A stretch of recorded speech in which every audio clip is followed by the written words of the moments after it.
Hello friends. दोस्तों last episode में हम लोगों ने देखा था कि इस डंजन के अंदर एक बहुत ही ज्यादा पावरफुल फायर फोनिक्स मौजूद है जो कि एक ग्रैंड फोनिक्स है और इसी के साथ वो इस फायर टेंपल डंजन की मास्टर है। जिसके बाद यूना और किम ने इस फोनिक्स के साथ फाइट करना स्टार्ट कर दी थी, लेकिन इस चीज का कोई फायदा नहीं हो रहा था क्योंकि ये फोनिक्स अपनी बॉडी को बहुत ही जल्दी रीजनरेट कर लेती थी। लेकिन इस वक्त यूना ने इस फोनिक्स को हराने के लिए अपनी स्किल स्पिरिट बेजर्क मोड को एक्टिवेट कर दिया था, जिसे वो 1 मिनट के लिए इस्तेमाल कर सकती है। तो अब आगे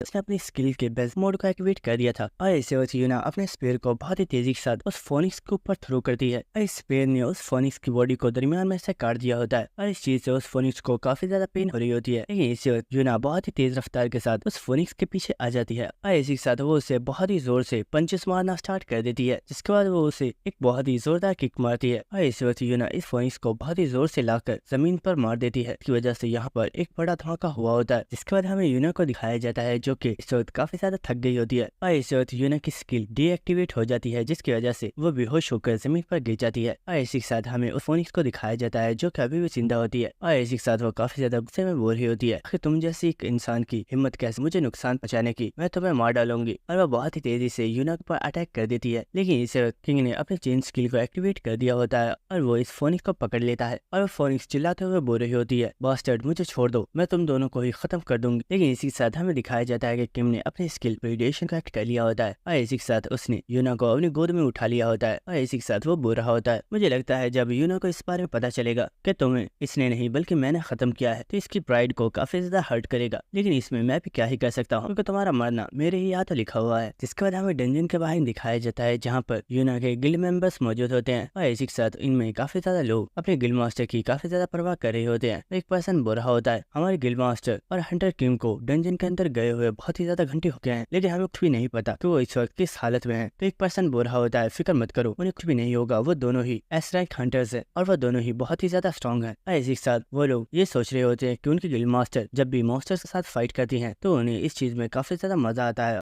और वो अपने साथ वाले लोगों की बिल्कुल भी परवाह नहीं करती। तो आखिर डंजन के अंदर क्या हो रहा होगा, लेकिन इसी वक्त उन्हें नजर आता है कि कोई पर्सन उस डंजन में बाहर आ रहा है और ये देखकर वो पर्सन कह रहे होते हैं, हमें लगता है हमारी गिल्ड मास्टर वापस आ गई हैं। और इसी के साथ वो लोग बोल रहे होते हैं, गिल्ड मास्टर क्या आप बिल्कुल ठीक है। लेकिन इसी वक्त वो देखते हैं कि ये पर्सन और कोई नहीं बल्कि किम होता है, जिसने अपनी गोद में यूना को उठाया हुआ होता है और इसी के साथ बोलता है, हमने इस डंजन को क्लियर कर दिया है लेकिन तुम्हारी गिल्ड मास्टर बेहोश हो गई। इसके बाद हमें नेक्स्ट का सीन दिखाया जाता है जहाँ पर न्यूज के ऊपर बताया जा रहा होता है कि हंटर किम और हंटर यूना दोनों ही कपल्स हैं और वो दोनों ही काफी टाइम से डेट कर रहे हैं। और हम देखते हैं कि इस वीडियो के ऊपर काफी ज्यादा व्यूज आ रहे होते हैं और बहुत ही ज्यादा लोग कमेंट्स कर रहे होते हैं जो कि बोल रहे होते हैं ये दोनों देखने में बहुत ही ज्यादा क्यूट लग रहे हैं और ये दोनों ही एक बहुत ही ज्यादा ब्यूटीफुल कपल है। और हमें दिखाया जाता है कि ये न्यूज और कोई नहीं बल्कि यूना ही देख रही होती है, जिससे इस वक्त बहुत ही ज्यादा शर्म आ रही होती है और वो बोल रही होती है, क्या कपल और हम दोनों। और इसी के साथ वो बहुत ही ज्यादा चिल्लाते हुए यहाँ पर अपने गिल्ड मेंबर से बोल रही होती है, इडियट्स ये तो एक सीक्रेट रेड थी, तो आखिर इस सब चीजों के बारे में रिपोर्टर्स को कैसे पता चला, मुझे सच सच बताओ वरना मैं तुम तीनों को ही जान से मार डालूंगी। तो हम देखते हैं कि एक लड़का बोलता है, मैम ये आप कैसी बातें कर रही हैं, ये एक बहुत ही बड़ी डेंजर रेड जिसके बारे में पहले ही रिपोर्टर्स को पता था, इसमें मेरी तो कोई भी मिस्टेक नहीं है। जिसके बाद एक पर्सन बोल रहा होता है, मैम मैंने तो ये बातें सिर्फ अपने कुछ दोस्तों को ही बताई थी, लेकिन मुझे पता नहीं था कि वो लोग इतने ज्यादा कमीने हैं कि वो इन बातों को रिपोर्टर्स को बता देंगे, इसमें मेरी कोई भी गलती नहीं है। इसके बाद एक और पर्सन बोलता है, मैम हम लोग आपके साथ बहुत ही ज्यादा सिंसियर हैं, हम आपको धोखा कैसे दे सकते हैं, इसलिए जिस पर्सन ने भी हमसे पूछा हमने उसे सच बता दिया, हमें पता नहीं था कि ये सब चीजें इस तरह से न्यूज के ऊपर आ जाएंगी, इसमें हमारी कोई भी गलती नहीं है। तो इन लोगों की बातें सुनकर यूना बोल रही होती है, हाँ तुम लोगों की कोई भी गलती नहीं है, गलती तो मेरी है जो मैंने तुम जैसे इडियट्स को अपनी गिल्ड में रखा हुआ है। और इसी के साथ हमें दिखाया जाता है कि यहाँ पर हंटर एसोसिएशन का चेयरमैन भी आ चुका होता है और वो बोलता है, यूना क्या तुम ठीक हो, मैंने सुना है कि तुमने डंजन में अपने बेजर्क मोड को एक्टिवेट किया था। लेकिन इसी वक्त चेयरमैन कुछ देखकर काफी ज्यादा हैरान हो गया होता है क्योंकि हमें दिखाया जाता है कि यूना ने यहाँ पर अपने उन गिल्ड मेंबर्स को बहुत ही बुरे तरीके से पीटा हुआ होता है और इस रूम की ऐसी हालत को देखकर चेयरमैन बोल रहा होता है, मुझे लगता है तुम बिल्कुल रिकवर हो गई हो। इसके बाद हमें नेक्स्ट सीन दिखाया जाता है जहाँ पर ये दोनों ही हॉस्पिटल से बाहर आ गए होते हैं और इसी के साथ चेयरमैन यूना से उसकी बेजर्क मोड स्किल के बारे में पूछ रहा होता है। तो यूना बोल रही होती है, चेयरमैन आपको मेरी स्किल के बारे में इतना फिक्र करने की जरूरत नहीं है, मैंने अपने बेजर्क मोड को बहुत ही ज्यादा प्रैक्टिस किया है जिसकी वजह से अब मैं उसे 1 मिनट तक बहुत ही आसानी के साथ हैंडल कर सकती हूँ। तो सुनकर चेयरमैन बोल रहा होता है, चलो ये जानकर तुझे अच्छा लगा, तो तुम बिल्कुल ठीक हो। अच्छा मुझे ये बताओ तुम्हें क्या लगता है किम कितना ज्यादा स्ट्रॉन्ग है? तो यूना बोलती है, सर अगर मैं आपको सच बताऊं तो किम बहुत ही ज्यादा पावरफुल है और डंजन रेड को मैंने नहीं बल्कि किम ने ही क्लियर किया है कि मैं डंजन के अंदर बेहोश हो गई थी, जिसके बाद किम उस फोनिक्स के साथ फाइट की थी और उस फोनिक्स को किल कर दिया। लेकिन सर इस चीज को अभी 2 वीक ही हुए हैं कि हमने फायर टेम्पल को क्लियर किया है, लेकिन मैंने सुना है कि किम अबायस डेप्थ में चला गया है। और ये सुनकर वो चेयरमैन काफी ज्यादा हैरान हो गया होता है और वो बोलता है, क्या अबायस डेप्थ? इसी के साथ वो चेयरमैन बोलता है,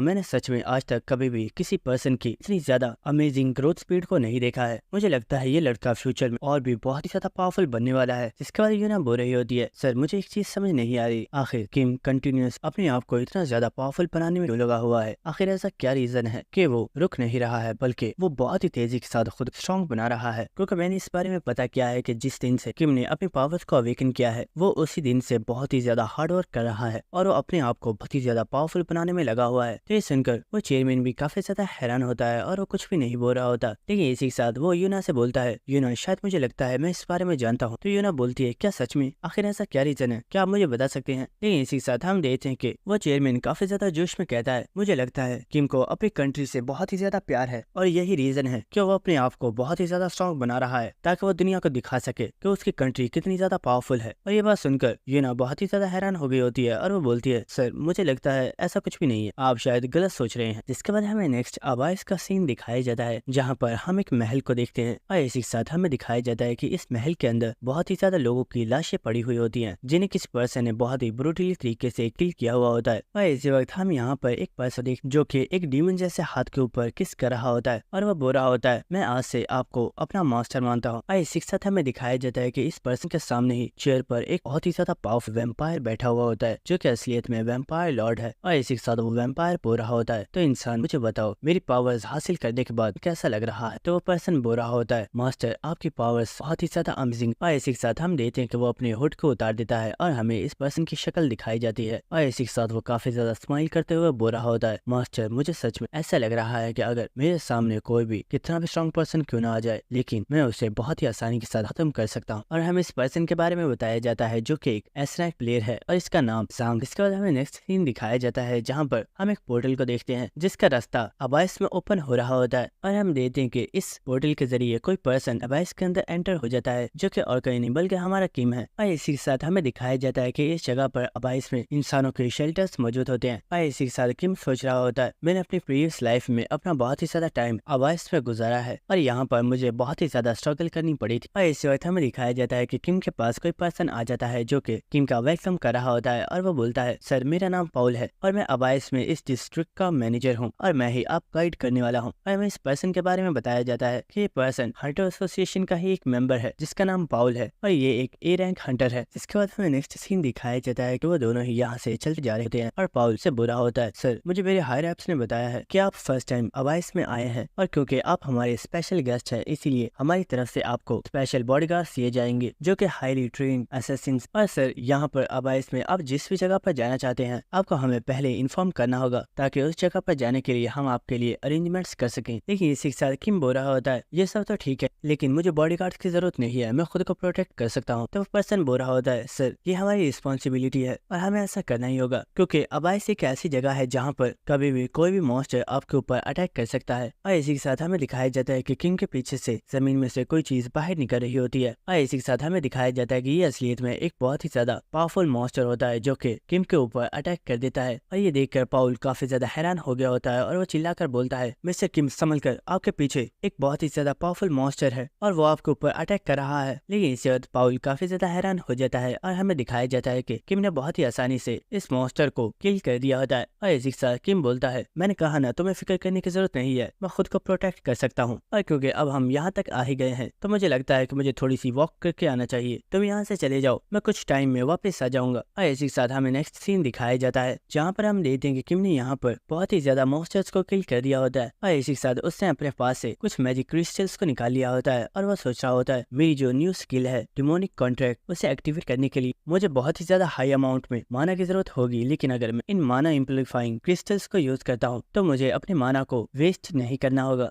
इसी वक्त किम इन मैजिक स्टोन्स को तोड़कर इन्हें एब्सॉर्ब कर लेता है और सिस्टम की तरफ से किम को बताया जा रहा होता है आपने माना एम्पलीफाइंग क्रिस्टल को एब्जॉर्ब किया है, जिसकी वजह से टेम्पररी तौर पर आपके माना को बहुत ज्यादा इंक्रीज किया जा रहा है। और इस वक्त किम अपने स्किल डिमोनिक कॉन्ट्रैक्ट को एक्टिवेट कर देता है और हम देखते हैं कि जमीन में से एक बहुत ही ज्यादा पावरफुल स्केलेटन निकलकर बाहर आता है, जो कि असलियत में एक स्केलेटन पोर्टल होता है। और इसी के साथ उसे सिस्टम की तरफ से बताया जा रहा होता है वो मॉन्स्टर जिनके साथ आप अपने डिमोनिक कॉन्ट्रैक्ट को साइन करना चाहते हैं वो इस पोर्टल के अंदर मौजूद है। आपको इस पोर्टल के अंदर जाकर उसके साथ अपने डिमोनिक कॉन्ट्रैक्ट को साइन करना होगा। और इस पोर्टल को देखकर किम भी काफी ज्यादा खुश हो रहा होता है और वो बुरा होता है। ये देखने में तो काफी ज्यादा अच्छा लग रहा है। तो चलो देखते हैं कि आखिर वो कौन सा मॉन्स्टर है जिसके साथ मैं अपने कॉन्ट्रैक्ट को साइन करने वाला हूँ। और इस वक्त किम इस पोर्टल में एंटर हो जाता है, लेकिन इसी के साथ वो काफी ज्यादा हैरान हो जाता है क्योंकि वो देखता है कि वो एक बहुत ही ज्यादा बड़े महल के सामने खड़ा होता है। और ये देखकर किम काफी ज्यादा हैरान होता है और वो बोलता है आखिर ये किस की जगह है? क्या जिस मॉन्स्टर के साथ मैं अपनी कॉन्ट्रैक्ट को साइन करने वाला हूँ वो सचमुच इस जगह पर मौजूद है? और हम देखते हैं कि किम सीढ़ियों को चढ़ते हुए महल की तरफ जा रहा होता है और वो इस महल को देखकर काफी ज्यादा हैरान हो रहा होता है क्योंकि ये महल साइज में बहुत ही ज्यादा बड़ा होता है। और किम सोच रहा होता है आखिर यहाँ पर एक महल क्या कर रहा है? ये तो कोई डंजन जैसी जगह होनी चाहिए थी, कहीं मैं इस पोर्टल के जरिए किसी गलत जगह पर तो नहीं आ गया। लेकिन इसी वक्त हम देखते हैं कि किम के पीछे कुछ डीमंस खड़ी होती हैं जो कि हंसते हुए उससे बोलती हैं नहीं, तुम बिल्कुल सही जगह पर आए हो। और ये आवाज सुनकर किम अचानक से काफी ज्यादा हैरान हो गया होता है और वो फौरन से अपने पीछे अटैक कर देता है, जिसकी वजह से यहाँ पर काफी बड़ा धमाका हुआ होता है। और हम देखते हैं कि जब यहाँ से धुआं हट जाता है और हमें दिखाया जाता है क्रीचर्स असलियत में स्कूबस हैं जो कि आपस में बातें कर रही होती है। और एक स्कूबस बोल रही होती है सिस्टर्स ये तो एक इंसान है, मैंने फर्स्ट टाइम एक इंसान को देखा है। तो एक स्कूबस बोल रही होती है मैंने सुना है कि इनका खून बहुत ही ज्यादा मजे का होता है, हमें उसे टेस्ट करना चाहिए। और इन स्कूबस को यहाँ पर देखकर किम काफी ज्यादा हैरान हो रहा होता है। और इसी के साथ किम हमें इस स्कूबस के बारे में बता रहा होता है। स्कूबस एक ऐसा क्रिएचर है जिसके पास बहुत ही ज्यादा पावरफुल इल्यूजन मैजिक होता है, जो कि अपने मैजिक के जरिए इंसानों के माइंड को कंट्रोल करके उन्हें उनके ड्रीम्स में फंसा देती है। और उन ड्रीम्स में से वो इंसान कभी भी बाहर नहीं निकल पाते, जिससे उनकी डेथ हो जाती है। और इसी के साथ किम सोच रहा होता है एक स्कूबस बी रैंक हंटर की जितनी पावरफुल होती है और यहाँ पर टोटल 3 स्कूबस मौजूद है, यानी कि इन्हें हराना इतना ज्यादा मुश्किल नहीं है। लेकिन क्या यही तीनों वो टारगेट हैं जिनके साथ मुझे अपना कॉन्ट्रैक्ट साइन करना है? वेल, मुझे इस बारे में पता तो नहीं है, लेकिन जब तक मैं अपने कॉन्ट्रैक्ट को इनके ऊपर इम्प्लीफाई नहीं करूंगा मुझे इस बारे में पता कैसे चलेगा? और इसी वक्त किम बहुत ही तेजी के साथ जंप लगाकर इन तीनों स्कूबस के ऊपर ही अटैक कर देता है और वो बहुत ही तेजी के साथ एक स्कूबस के ऊपर अटैक कर रहा होता है और वो स्कूबस बहुत ही आसानी से किम के इस अटैक को डॉज कर लेती है। लेकिन हम देखते हैं कि किम बहुत ही तेजी के साथ इन तमाम स्कूबस के ऊपर अटैक कर रहा होता है, लेकिन वो तीनों ही बहुत ही आसानी से किम के इन अटैक्स को डॉज कर रही होती हैं। और इसी वक्त हम देखते हैं कि एक स्कूबस ने अपनी माइंड कंट्रोल स्किल को एक्टिवेट कर दिया होता है, जिससे वो किम के ऊपर यूज कर देती है। और हमें दिखाया जाता है कि यहाँ पर एक बहुत ही ज्यादा पावरफुल लाइट क्रिएट हो रही होती है। और इसी के साथ वो तीनों स्कूबस ही काफी ज्यादा हंसना स्टार्ट कर देती है और वो बोल रही होती है एक इंसान चाहे कितना भी पावरफुल क्यों ना हो जाए, लेकिन वो कभी भी एक स्कूबस के जाल में से नहीं निकल सकता। ह्यूमन, तुम तो बहुत ही ज्यादा अनलकी थे जो तुम यहाँ पर आ गए। और वो स्कूबस बहुत ही तेजी से के ऊपर अटैक करने के लिए जारी होती है, लेकिन इस वक्त किम बहुत ही तेजी के साथ उस स्कूबस के फेस पर एक बहुत ही ज्यादा पावरफुल पंच मारता है और उसने एक पंच में इस स्कूबस को नॉकआउट कर दिया होता है। और ये देखकर वो बाकी की 2 स्कूबस भी काफी ज्यादा हैरान हो गई होती हैं और वो कहती हैं व्हाट, आखिर इस पर्सन के ऊपर हमारी स्किल का असर क्यों नहीं हुआ? लेकिन इसी वक्त हम किम को देखते हैं जो कि अपनी जॉन्ट स्किल को एक्टिवेट कर देता है और इसी के साथ वो मुस्कुराते हुए बोलता है अपने होने वाले मास्टर के सामने अपने सर को झुकाओ। और इसी वक्त वो अपनी जॉन्ट स्पिरिट के एक बहुत ही ज्यादा पावरफुल प्रेशर को रिलीज करता है और हमें दिखाया जाता है कि वो दोनों स्कूबस ही बहुत ही जोर से जमीन पर गिर जाती हैं क्योंकि उनके ऊपर ग्रेविटी का प्रेशर बहुत ही ज्यादा इंक्रीज हो चुका होता है। और एक स्कूबस बोल रही होती है आखिर कैसे तुम हमारी माइंड कंट्रोलिंग स्किल से इतनी आसानी से कैसे बच गए? किसी नॉर्मल इंसान के लिए हमारी स्किल को ब्रेक करना बिल्कुल इम्पॉसिबल है, तो आखिर तुमने ऐसा कैसे किया? तो ये सुनकर किम काफी ज्यादा हंसना स्टार्ट कर देता है और वो उन दोनों स्कूबस से बोलता है आखिर तुमसे किसने कहा कि मैं कोई नॉर्मल ह्यूमन हूँ? मैं बिल्कुल भी नॉर्मल नहीं हूँ। और हम देखते हैं कि किम इस वक्त काफी ज्यादा बैडस लग रहा होता है, जिसके बाद हम देखते हैं कि किम चलता हुआ उन स्कूबस के पास आ रहा होता है और वो बोलता है क्योंकि अब मैं तुम लोगों को हरा चुका हूँ तो मुझे लगता है कि हमारा अब कॉन्ट्रैक्ट साइन करने का टाइम हो चुका है। और इसी के साथ किम हमें बता रहा होता है एक मॉन्स्टर के साथ कॉन्ट्रैक्ट को साइन करने के लिए 2 कंडीशंस होती हैं, जिनमें से फर्स्ट कंडीशन ये है कि अगर उस मॉन्स्टर की कोई डिजायर है जिसे वो कंप्लीट करना चाहता है तो तुम लोग उसकी डिजायर को कंप्लीट कर दो, जिससे वो तुम्हारे सामने सबमिट कर देगा। और सेकंड कंडीशन ये है कि तुम उस मॉन्स्टर के साथ फाइट करके उसे हराकर अपने सामने सबमिट करने पर मजबूर कर दो। और मैंने यहाँ पर अपनी सेकंड कंडीशन को कंप्लीट कर लिया है और अब मैं बहुत ही आसानी से स्कूबस के साथ अपने कॉन्ट्रैक्ट को साइन कर सकता हूँ। और किम काफी ज्यादा खुश हो रहा होता है, लेकिन इसी वक्त उसे सिस्टम का मैसेज आता है और उसे बताया जाता है ये आपका कॉन्ट्रैक्ट टारगेट नहीं है, आपको अपने कॉन्ट्रैक्ट टारगेट को तलाश करना होगा। और ये बात सुनकर सुनकर किम काफी ज्यादा हैरान हो गया होता है और वो बोलता है व्हाट, अगर ये मेरा कॉन्ट्रैक्ट टारगेट नहीं है तो फिर मेरा कॉन्ट्रैक्ट टारगेट कौन है। और इसी वक्त किम को किसी की आवाज आती है, मुझे लगा था तुम्हारे जैसे एक इंसान को पकड़ने के लिए 3 स्कूबर्स ही काफी हैं, लेकिन तुम तो कोई ऑर्डिनरी ह्यूमन हो ही नहीं, इसलिए मुझे खुद यहाँ पर आना पड़ा। और इसी के साथ हमें दिखाया जाता है कि यहाँ पर बहुत ही ज्यादा स्कूबर्स आ गई होती हैं और हमें इन स्कूबर्स में इनकी लीडर को दिखाया जाता है जो कि एक एस रैंक स्कूबर्स है। और इसी के साथ वो स्कूबर्स काफी ज्यादा स्माइल करते हुए बोल रही होती है, तुम कोई ऑर्डिनरी ह्यूमन नहीं हो, तुम हमारी क्वीन के लिए एक बहुत ही ज्यादा अच्छा गिफ्ट हो और मुझे लगता है कि हमारी क्वीन को तुम बहुत ही ज्यादा पसंद आओगी। जिसके बाद हमें नेक्स्ट इस महल के अंदर का सीन दिखाया जाता है और हम देखते हैं कि इस जगह में अंदर बहुत ही ज्यादा फूल लगे हुए होते हैं। और इसी के साथ हमें दिखाया जाता है कि इस जगह पर बहुत ही ज्यादा इंसानों को कांटों के तारों से बांधकर उल्टा लटकाया हुआ होता है। और इसी के साथ हमें यहाँ पर एक मेड को दिखाया जाता है जो कि अपनी क्वीन से बोल रही होती है, क्वीन हमारी इस जगह पर एक इंसान एंटर हुआ है जिसे पकड़ने के लिए मैंने आप सबॉर्डिनेट्स को भेज दिया है, लेकिन वो पर्सन पैलेस के अंदर एंटर हो चुका है और वो बहुत ही तेजी के साथ आगे बढ़ रहा है। तो ये सुनकर वो क्वीन काफी ज्यादा हंसना स्टार्ट कर देती है और वो बोलती है, ऐसा फर्स्ट टाइम है जब मेरे सबॉर्डिनेट्स को एक इंसान को पकड़ने में इतनी ज्यादा प्रॉब्लम हो रही है, उस इंसान को यहाँ पर आने दो, मैं देखना चाहती हूँ कि आखिर वो इंसान कितना ज्यादा स्ट्रॉन्ग है। जिसके बाद हमें नेक्स्ट सीन दिखाया जाता है और हम देखते हैं कि इस पैलेस के अंदर बहुत ही जगह से काफी ज्यादा धुआं निकल रहा होता है और इस महल के अंदर काफी ज्यादा धमाकों की आवाज से आ रही होती है। और इसी के साथ हमें इस महल के अंदर का सीन दिखाया जाता है जहाँ पर हम किम को देखते हैं जो कि बहुत ही तेजी के साथ इस महल के अंदर भाग रहा होता है और इसके पीछे बहुत ही ज्यादा स्कूबर्स लगी हुई होती हैं जो कि किम को पकड़ने के लिए उसका पीछा कर रही होती हैं। और इसी के साथ किम सोच रहा होता है, डैम इट, मुझे तो लगा था यहाँ पर सिर्फ 3 स्कूबर्स मौजूद हैं, लेकिन ये पूरा महल ही इन स्कूबर्स के साथ भरा हुआ है। और किम बहुत ही तेजी से भागता हुआ आगे बढ़ रहा होता है, लेकिन इसी वक्त सामने की तरफ से बहुत ही तेजी से 2 स्कूबर्स आ जाती हैं जो कि किम के ऊपर अटैक करती हैं, लेकिन किम ने बहुत ही आसानी से इन अटैक्स को डॉज कर लिया होता है। और इसी वक्त वो अपनी स्किल जियांट स्पिरिट को एक्टिवेट करके इन तमाम स्कूबर्स को ही इस महल से बाहर फेंक देता है। और इसी के साथ किम सोच रहा होता है, यहाँ पर बी रैंक से लेकर एस रैंक तक बहुत ही ज्यादा पावरफुल स्कूबर्स मौजूद हैं और इन सभी स्कूबर्स को एक क्वीन कंट्रोल कर रही है। इसका मतलब कि वो क्वीन भी बहुत ही ज्यादा पावरफुल होगी और मुझे लगता है कि मेरा कॉन्ट्रैक्ट टारगेट कोई और स्कूबर्स नहीं बल्कि इन तमाम स्कूबर्स की क्वीन है और मुझे उसी के साथ फाइट करनी होगी। लेकिन हो सकता है कि वो क्वीन एक ग्रैंड स्कूबर्स हो या फिर वो उससे भी बहुत ही ज्यादा पावरफुल हो सकती है। और इसी के साथ हमें दिखाया जाता है किम एक दरवाजे के सामने आ चुका होता है जहाँ पर वो मेड भी मौजूद होती है और इसी के साथ वो मेड बोल रही होती है, सर आपका यहाँ पर वेलकम है, हमारी क्वीन आपका वेट कर रही है, आप कमरे के अंदर जा सकते हैं। तो ये बात सुनकर किम भी स्माइल कर रहा होता है और वो कहता है हाँ क्यों नहीं। और हम देखते हैं कि किम इस कमरे के अंदर एंटर हो चुका होता है और हमें दिखाया जाता है कि इस पूरे एरिया में उस क्वीन के बहुत ही ज्यादा डेंटिकल्स फैले हुए होते हैं और किम यहाँ पर इस एरिया को देख रहा होता है जहाँ पर काफी ज्यादा लोगों को चेन्स के साथ बांधकर उल्टा लटकाया हुआ होता है। जिसके बाद वो क्वीन किम से बोलती है, तो इंसान तुम्हारा इस जगह पर वेलकम। सबसे पहले मैं अपने इंट्रोडक्शन के साथ स्टार्ट करती हूँ। मैं इस पैलेस के अंदर मौजूद तमाम उसकी मदर हूँ और इसी के साथ मैं उनकी क्वीन और मेरा नाम है रोजेरिया। और इस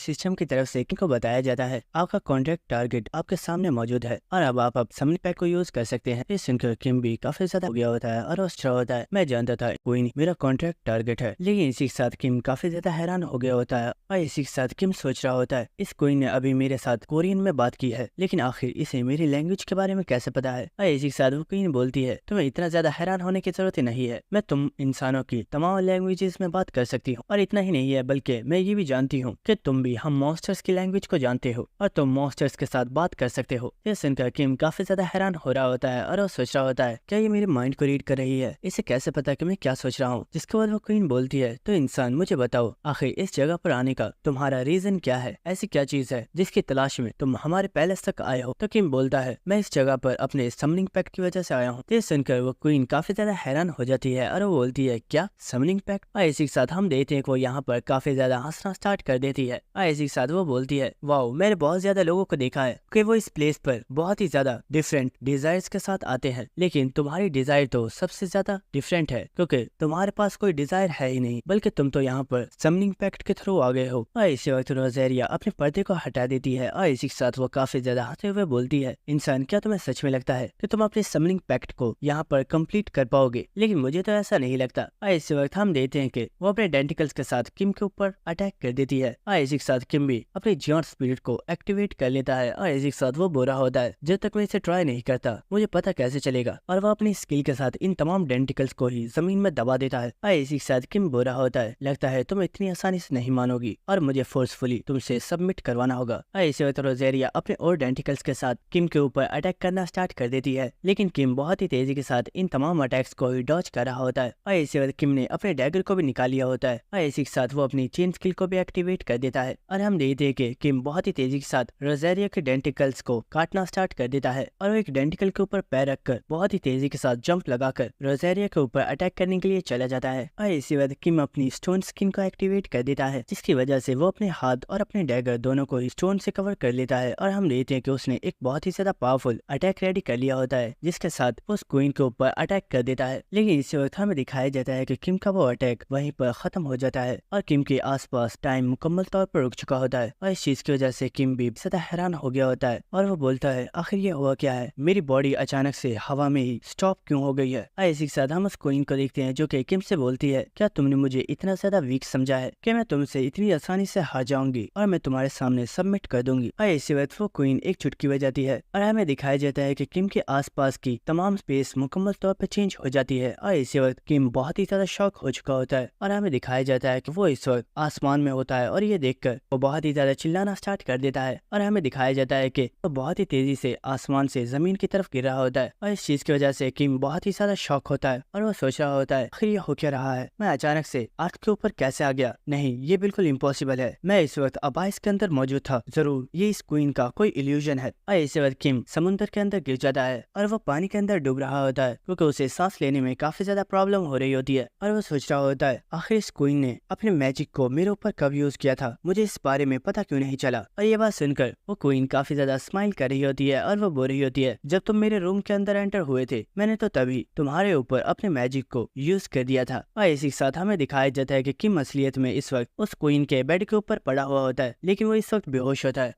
जिसके बाद हम स्कूपस क्वीन को देखते हैं जो कि किम के पास ही बैठी हुई होती है और वो बोल रही होती है, लड़के तुम बहुत ही ज्यादा इंटरेस्टिंग हो, तो क्यों ना एक बार तुम्हारी प्रीवियस मेमोरीज का भी एक छोटा सा विजिट हो जाए। और इसी के साथ हमें किम के कॉन्शियस माइंड का सीन दिखाया जाता है जहाँ पर किम पानी के अंदर डूब रहा होता है और वो सोच रहा होता है मुझे कुछ भी करके इस इल्यूजन को तोड़ना होगा वरना मैं इस इल्यूजन से कभी भी नहीं निकल पाऊंगा। लेकिन इसी वक्त किम काफी ज्यादा हैरान हो जाता है और हमें दिखाया जाता है कि किम असलियत में इस वक्त एक कार के अंदर मौजूद होता है और वो देखता है कि यहाँ पर असलियत में उसके पेरेंट्स मौजूद होते हैं और किम यहाँ पर खुद को देखकर काफी ज्यादा हैरान होता है क्योंकि वो इस वक्त एक बहुत ही ज्यादा छोटा सा बच्चा होता है और इसी वक्त वो छोटा किम बहुत ही ज्यादा जोश में अपने पेरेंट्स से बोल रहा होता है, मॉम डैड क्या आप जानते हैं मैं एक अवेकनर बनना चाहता हूँ। मुझे स्कूल के बच्चों ने बताया है कि जो अवेकनर्स होते हैं जब वो एक हंटर बन जाते हैं तो उन्हें बहुत ही ज्यादा लग्जरियस लाइफ जीने का मौका दिया जाता है और उनकी तनख्वाह बहुत ही ज्यादा होती है और जब मैं एक हंटर बन जाऊंगा तो आप दोनों को कभी भी जॉब नहीं करनी पड़ेगी क्योंकि मैं बहुत ही ज्यादा अमीर बन जाऊंगा। तो किम की बात सुनकर उसकी मदर बोल रही होती है, मेरे प्यारे बेटे तुम्हारा सपना बहुत ही ज्यादा अच्छा है लेकिन हम नहीं चाहते कि तुम एक हंटर बनो क्योंकि हंटर्स को हमेशा लोगों को बचाने के लिए अपनी जान की बाजी लगानी पड़ती है और हम नहीं चाहते कि तुम कभी भी किसी प्रॉब्लम में फंस जाओ, इसलिए तुम्हें ये हंटर की जॉब करने की कोई भी जरूरत नहीं है और हम ये जॉब इसलिए करते हैं क्योंकि हम तुम्हें हर वो खुशी देना चाहते हैं जो तुम चाहते हो। ये सुनकर किम बोल रहा होता है, मॉम डैड आप दोनों तो बहुत ही ज्यादा बोरिंग हो, आखिर हंटर की जॉब करने में बुराई ही क्या है। और इन लोगों को देखकर किम सोच रहा होता है, मेरे पेरेंट्स हमेशा से ही मेरी बहुत ही ज्यादा परवाह किया करते थे और वो नहीं चाहते थे कि मैं एक हंटर बनूं क्योंकि उन्हें मेरी बहुत ही ज्यादा फिक्र थी, लेकिन हम अपनी इस लाइफ में बहुत ही ज्यादा खुश थे। और किम इन्हें देखकर स्माइल कर रहा होता है, लेकिन इसी वक्त किम अचानक से बहुत ही ज्यादा हैरान हो जाता है क्योंकि वो देखता है कि इनका कार एक्सीडेंट हो गया होता है जिसकी वजह से उसके फादर और उसकी मदर दोनों की ही ऑन द स्पॉट डेथ हो गई होती है। और ये देखकर किम बहुत ही ज्यादा हैरान हो गया होता है और इसी के साथ हमें दिखाया जाता है कि यहाँ पर किम के अंकल और आंटी मौजूद होते हैं जिन्होंने किम को बचा लिया होता है। और इसी के साथ किम की आंटी बहुत ही ज्यादा रो रही होती है और वो कह रही होती है, क्या ये सब कुछ हमारी वजह से हुआ है क्योंकि मेरा भाई मुझसे ही मिलने के लिए आ रहा था, इस सब की जिम्मेदार मैं हूँ, अगर वो हमसे मिलने के लिए नहीं आते तो उनके साथ कभी भी ऐसा नहीं हुआ होता। और इसी के साथ किम का अंकल बोल रहा होता है, इसमें तुम्हारा कोई भी कसूर नहीं है, ये एक बहुत ही ज्यादा खतरनाक एक्सीडेंट था, पता नहीं कैसे लेकिन किम ही इस एक्सीडेंट में सर्वाइव कर पाया है। और हम देखते हैं कि किम इस वक्त बहुत ही ज्यादा हैरान हो रहा होता है, लेकिन इसी वक्त उसे कुछ लोगों की आवाज आती है और इसी के साथ वो देखता है कि यहाँ पर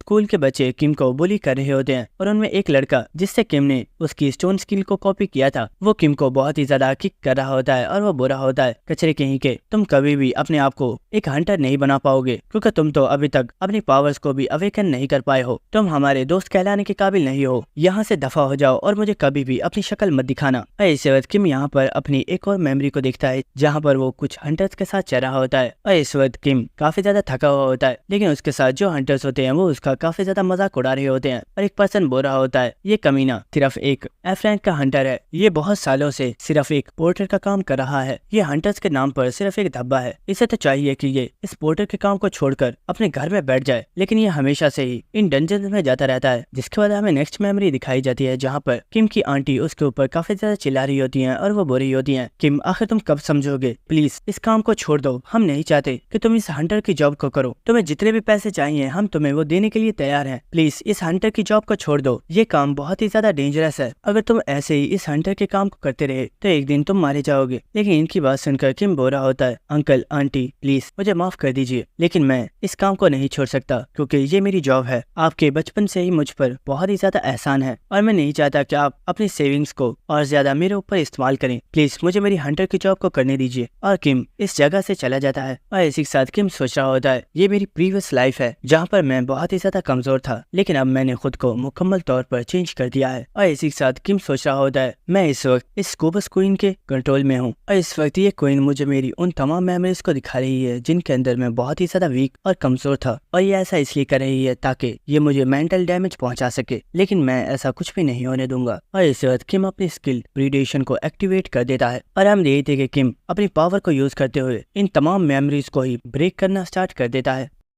जिसके बाद हमें नेक्स्ट सीन दिखाया जाता है जहाँ पर हमें काफी ज्यादा लोगों की लाशें दिखाई जाती हैं जिन्हें देखकर कोई पर्सन बोल रहा होता है आखिर यहाँ पर हो क्या रहा है, यहाँ पर इतनी ज्यादा लाशें पड़ी हुई है, लेकिन ये लड़का यहाँ पर भी इस मॉन्स्टर के हाथों से बच गया है। और हमें दिखाया जाता है कि ये और कोई नहीं बल्कि स्कूबस क्वीन होती है जो कि उस ट्रिपल एस रैंक मॉन्स्टर के सामने खड़ी होती है और वो बोल रही होती है ये लड़का अपने पास्ट में इतने पावरफुल मॉन्स्टर के हाथों से भी सर्वाइव कर चुका है, क्या ये लड़का लकी था, आखिर ये अभी तक जिंदा कैसे है। और इसी के साथ स्कूबस क्वीन बोल रही होती है इस लड़के की मेमोरीज दूसरे लोगों से बहुत ही ज्यादा डिफरेंट है, मैं इस चीज को साफ देख सकती हूँ कि यहाँ पर इसकी एज 40+ है, यानी कि ये यहाँ पर काफी ज्यादा ओल्ड है, लेकिन इस वक्त ये लड़का बहुत ही ज्यादा यंग है। और इस वक्त इसकी जो मेमोरीज हैं उनमें दिखाई दे रहा है कि वो लोग जो इसे बुली किया करते थे इसने उन सभी लोगों से बदला लिया है और इसने उन सभी को हरा दिया है। लेकिन ये चीजें कैसे पॉसिबल है, क्या कोई ऐसा सीक्रेट है जिसे मैंने अभी तक चेक नहीं किया है। और इसी वक्त वो क्वीन अपना एक अटैक करके इस मॉन्स्टर वाली मेमोरी को तोड़ देती है और इसी के साथ वो काफी ज्यादा स्माइल कर रही होती है, लेकिन इसी वक्त वो कुछ देखकर काफी ज्यादा हैरान हो जाती है और हमें दिखाया जाता है कि उसके सामने ही किंग खड़ा होता है और किंग को देखकर वो काफी ज्यादा शॉक हो गई होती है और वो कहती है क्या ये तो हमारे किंग है। और हम देखते हैं कि किंग इस वक्त स्माइल कर रहा होता है और किंग को देखकर वो क्वीन बोल रही होती है किंग आखिर आप यहाँ पर क्या कर रहे हैं, क्या इस लड़के को आपने चूज किया है। लेकिन इसी के साथ हमें दिखाया जाता है कि किंग की स्किल प्रीडेशन बहुत ही तेजी के साथ इन तमाम मेमोरीज को ब्रेक कर रही होती है और हम देखते हैं कि प्रीडेशन ने इन तमाम मेमोरीज को ब्रेक कर दिया होता है, जिसकी वजह से उस क्वीन को एक बहुत ही बड़ा झटका लगता है। और इसी के साथ हम देखते हैं कि वो इस वक्त काफी ज्यादा शॉक में होती है और वो सोच रही होती है आखिर किंग इसकी मेमोरी में कैसे है, क्या किंग ने अपने किसी मकसद के लिए इस पर्सन को चूज किया है। लेकिन इसी वक्त हमें दिखाया जाता है कि किम ने अपने डैगर को उस क्वीन की गर्दन पर रख दिया होता है और वो बोलता है ये सच में बहुत ही ज्यादा बुरी बात है, तुम्हें लोगों की मेमोरीज में इस तरह से नहीं झांकना चाहिए। और इसी के साथ किम बोलता है रोजेरिया मैं तुमसे लास्ट बार पूछ रहा हूँ, मेरे सामने सबमिट कर दो वरना मैं तुम्हें मार डालूंगा। तो सुनकर रोजेरिया हंसते हुए बोलती है वाओ क्या तुम्हें सच में लगता है कि तुम बच्चों के खिलौने से मुझे मार सकते हो। तो सुनकर किम बोल रहा होता है वेल मैं इस चीज को ट्राई तो कर ही सकता हूँ, क्या पता तुम इस खिलौने से ही मर जाओ। तो सुनकर रोजेरिया स्माइल करना स्टार्ट कर देती है और वो बोलती है वेल तुम्हें ऐसा करने की कोई भी जरूरत नहीं है, क्योंकि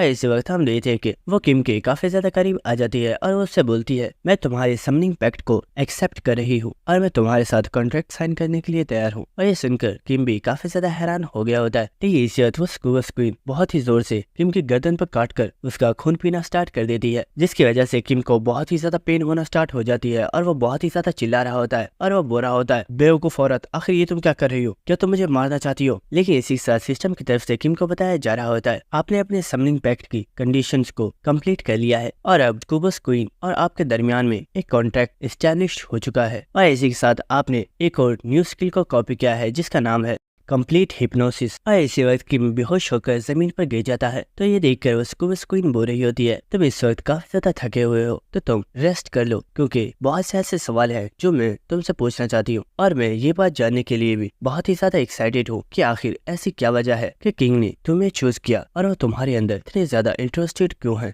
और दोस्तों एपिसोड को खत्म करने से पहले मैं आप लोगों को बताना चाहता हूँ, जैसे कि आप लोग जानते हैं कि मेरा सेकंड चैनल मांगा और 2 उसके ऊपर मैंने एक न्यू सीरीज को स्टार्ट किया था, लेकिन उस सीरीज को कुछ और यूट्यूबर्स ने भी एक्सप्लेन किया हुआ था, जिसकी वजह से अब मैं उस सीरीज को आगे कंटिन्यू नहीं कर सकता। लेकिन आप लोगों को फिक्र करने की जरूरत नहीं है, क्योंकि मैं जल्दी ही किसी न्यू बेडेस्ट सीरीज को तलाश करके उसे अपने सेकंड चैनल पर स्टार्ट कर दूंगा। और अगर अभी तक आप लोगों ने मेरे सेकंड चैनल को सब्सक्राइब नहीं किया है तो आप लोग जाकर उसे भी सब्सक्राइब कर दे, ताकि हम जल्दी से उस चैनल पर भी 50 के सब्सक्राइबर्स को कंप्लीट कर सकें। और दोस्तों यहीं पर हमारी ये एपिसोड खत्म हो जाती है। अगर आपको वीडियो अच्छी लगी तो मेरे चैनल को सब्सक्राइब कर देना और वीडियो को लाइक और शेयर भी कर देना। Thank you.